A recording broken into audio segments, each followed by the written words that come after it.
It's not uncommon to see Forza players promoting their tuning setups, claiming they have achieved a top 1%, top 100, or even a world record using their tuning.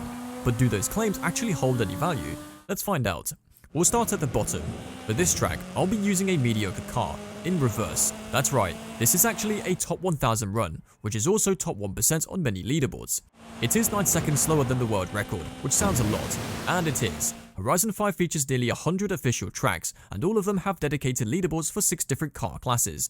Some leaderboards are less populated than others. In this case, being nearly 10 seconds off the world record is enough to get you a top 1000 run. Even a slower car class is only 5 seconds slower, so any player using any car should be able to easily achieve it. With that said, top 1000 or top 1% basically means nothing. But let's turn things up and go for a top 100 run on one of the most popular leaderboards, with over 5 million players having set a time on it. Here, we encounter a big problem.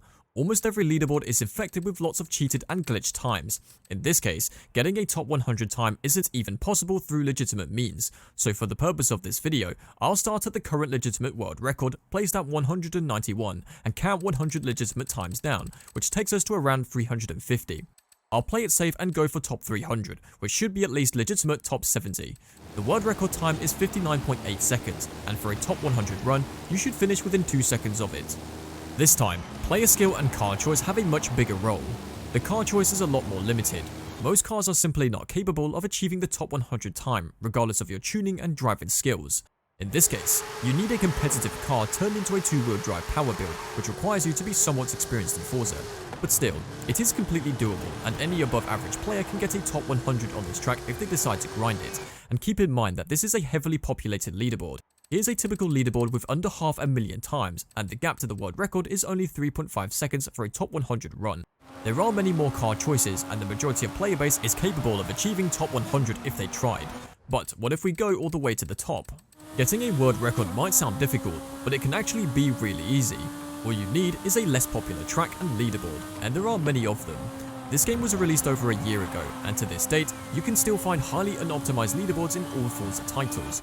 These leaderboards are easy to spot, as the top times have much larger gaps between them. If you really spend time, you can grind one of these leaderboards and get an easy world record. You can also try to come up with a better car choice, which pays off really well, but it is highly likely that soon someone is going to copy your car choice and get a better time. Now, what if you wanted to go for a world record on a highly contested leaderboard? Well, in this case, you would also need a high-end PC. As you might already know, better hardware and higher frame rate gives you an advantage in Forza, and the top times usually have one. It might not even be possible for your hardware to achieve those times even in a perfect run. So you might be asking, the leaderboards are dead, filled with cheaters, in a rigged game with no reward. What's the point? Well, there isn't any. You just made it to the end of another pointless YouTube video.